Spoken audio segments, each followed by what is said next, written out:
Coming up on November 22nd at the ANB Arena in Riyadh, Saudi Arabia, Subriel Matias will be facing long-renowned prospect and recent contender Dalton Smith for the WBC World Super Lightweight Championship. Currently, Subriel Matias has a record of 23 wins, 2 losses, and 0 draws, with 22 of those wins coming by way of knockout.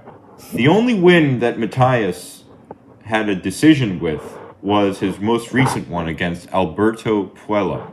Matias is 5'8" and has the reach of 71 inches. On the other hand, Dalton Smith is an individual who has recently just become a contender from being a highly renowned prospect. He has a record of 18 wins, 0 losses, and 0 draws, with 13 of those wins coming by way of knockout. He is 5'9", meaning he is taller than Matias, but his reach is not listed on BoxRec. I'm guessing that it's most likely similar to Matias. Smith and Matias are both solid top 10 contenders, and currently Matias holds the WBC World Super Lightweight Championship, a title he just earned at the Louis Armstrong Stadium against Puello. Overall, Matias has a greater amount of experience fighting fringe world contenders regularly and also fighting for the world championship multiple times. He first had an IBF title, which he won against Jeremias Nicholas Ponce, who was undefeated at the time, who he beat in 5 rounds. Then, in his first defense, he defended it against another undefeated fighter with a record of 23 wins and no losses. He beat this individual in the 6th round. These two individuals were certainly not the best contenders. They were at best fringe world and European, but for considering he had one world title, they were pretty solid and pretty good defenses. Following this, Matias lost his championship to Liam Perro by a unanimous decision, where many boxing observers thought that Perro had dominated the fight or outclassed Matias. On the comeback trail, Matias fought Roberto Ramirez and Gabriel Gonzalez Venezuela, and fought for the world title against Puello.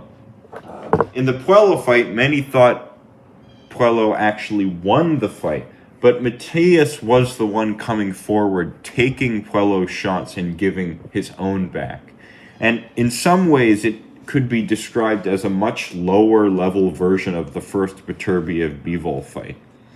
Those two fighters are certainly not at the capability of Bivol or Beterbiev based on what they have shown, but it was that type of fight where it was a close encounter between a front-footed fighter with lower accuracy but higher volume against a back-footed technician. Now Matias is set to fight Dalton Smith, and this is an intriguing matchup. Dalton Smith, I believe, is a very good fighter, but I don't think that he's necessarily going to set the world alight. He certainly, I think, has the capability to win a world championship, but against a fighter like Matias, I think it'll be a difficult task. Now, overall, Matias is really a power puncher who has a very straightforward pressure style. And personally, Matias's power is one of those things where if he does hit you on the chin, you could be knocked out or knocked down immediately. Personally, I think Dalton Smith has a slight edge in his boxing ability. But in terms of his power and raw strength, I think Matias will be able to actually ragdoll Smith around the ring. And Smith has to make sure he's keeping his range and distance in this fight. Another problem that Smith faces in this fight is that Matias will be his most difficult opponent to date. And Smith does not have any sort of world championship experience. I do think that Smith's style could be a challenge for Matias, however. But I think Matias holds too much experience, too much power, and a forward pressure that I don't know, that leaves many question marks for Dalton Smith's performance. Therefore, for my official prediction, I have Subriel Matias winning by a late round stoppage against Dalton Smith, in which I think Smith will do well in the early rounds, but gradually I think Matias will find an opening and land a big shot that may end the fight.